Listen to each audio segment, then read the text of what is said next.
মানে সিল্ক, বাংলার ঐতিহ্যময় সিল্ক।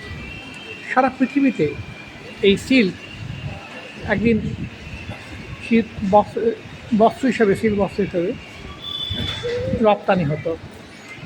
এবং আমরা দেখেছি ভগবান বুদ্ধের অন্তিম শয্যায় যে মূর্তিটা পাওয়া যায় সেটা কিন্তু একটা এত ফাইন সিল্ক যে সেটা কিন্তু সিল্কের কাপড়। এই সিল্ক রোমে যেত, এই সিল্ক চীনে যেত, সারা পৃথিবী জুড়েই, এই গ্রিসে যেত, সারা পৃথিবী জুড়ে সিল্কের ছিল। আজ এসেছি বহরমপুর শহরে।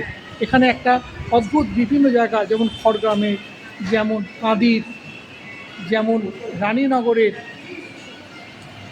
যেমন দমকলের, যেমন খড়গ্রাম, রানীনগর ওয়ান, সমস্ত জায়গার, বিজয়পুর, মারগ্রাম, সব জায়গাকার খাদির এবং সবই হাতে তৈরি করা এবং মির্জাপুর এবং হ্যাঁ কঙ্কর, মির্জাপুর, এইসব জায়গায় খাদি এবং